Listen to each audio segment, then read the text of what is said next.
Assalamualaikum warahmatullahi wabarakatuh. Perkenalkan, nama saya Taskia Amalia Nama saya Anissa Safia dari program studi pendidikan guru pendidikan anak usia dini. Di sini, saya dan teman saya akan mempresentasikan hasil diskusi kami yang berjudul Kepedulian pada Lingkungan. Bismillahirrahmanirrahim. Saya akan menjelaskan tentang prinsip 5R. Yang pertama ada reduce, yang kedua ada reuse, yang ketiga ada recycle, yang keempat ada repair, dan yang kelima ada replace. Yang pertama, reduce.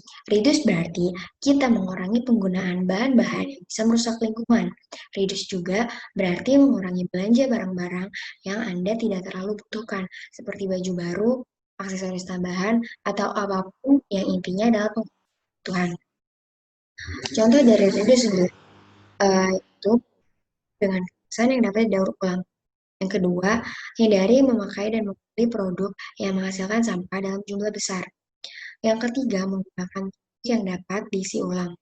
Yang keempat, kurangi penggunaan bahan sekali pakai. Lalu ada reuse.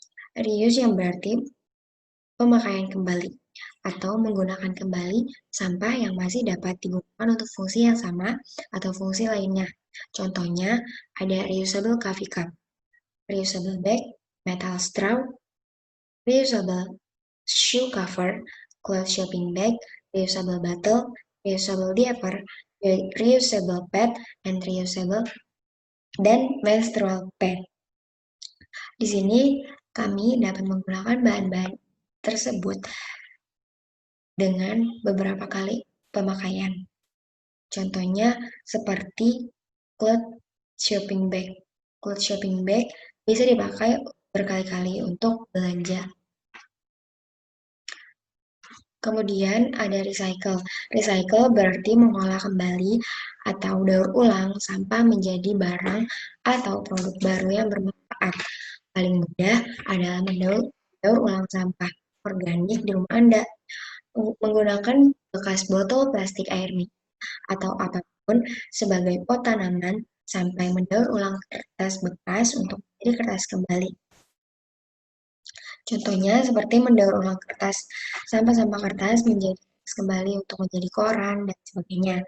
Lalu bisa juga mendaur ulang sampah menjadi kompos untuk tanaman. Lalu ada repair. Repair yaitu memperbaiki barang-barang yang rusak agar dapat dipakai kembali. Dengan langkah tersebut, kamu tak perlu barang-barang baru lagi karena barang yang lama masih bisa dipakai. Contohnya seperti membetulkan sepeda yang rusak, atau membetulkan jam yang rusak, atau membetulkan baju yang rusak. Selagi baju tersebut bisa dipakai atau barang-barang tersebut dapat dipakai, lebih baik diperbaiki terlebih dahulu agar mengurangi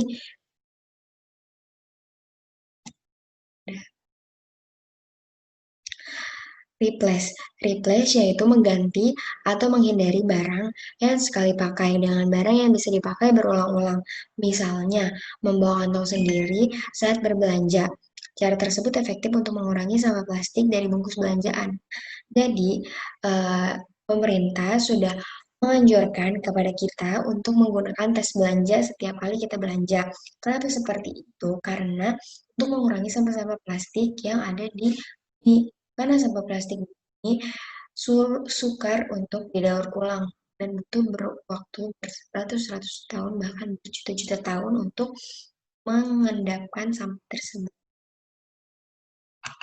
Yang pertama ada kondisi lingkungan hidup. Menurut Undang-Undang Nomor 23 Tahun 1997, lingkungan hidup adalah kesatuan ruang dengan semua benda, daya, keadaan, dan makhluk hidup, termasuk manusia dan perilakunya, yang mempengaruhi kelangsungan kehidupan dan kesejahteraan manusia serta makhluk hidup lain.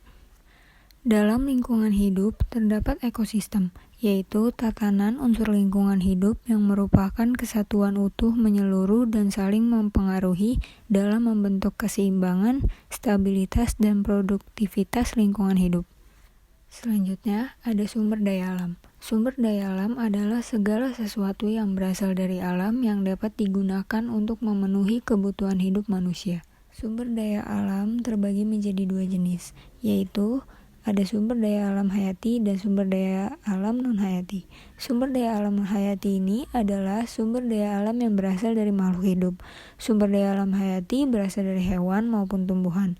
Seperti contohnya, ada ayam, sapi, sayur, padi, jagung kapas, kayu, teh kopi, ikan, dan lainnya.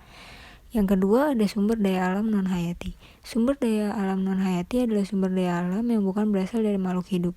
Contohnya seperti air, sinar matahari, udara, tanah, bahan tambang, minyak bumi, gas alam, dan lainnya. Sementara berdasarkan sifatnya sumber daya alam terbagi menjadi tiga. Yang pertama ada sumber daya alam yang dapat diperbarui. Sumber daya alam yang dapat diperbarui ini artinya bisa dibuat kembali atau dipulihkan. Contohnya seperti hewan, tumbuhan, pepohonan, dan ikan. Yang kedua ada sumber daya alam yang tidak dapat diperbarui. Sumber daya alam yang tidak dapat diperbarui ini jumlahnya terbatas. Sumber daya alam ini akan habis suatu saat dan sulit atau tidak mungkin dibuat kembali. Contohnya seperti minyak bumi, batu bara, dan gas alam.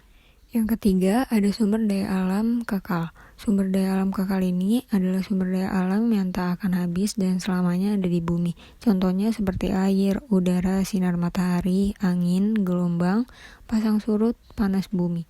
Baiklah, cukup sekian dari kami. Kurang lebihnya kami mohon maaf. Wassalamualaikum warahmatullahi wabarakatuh.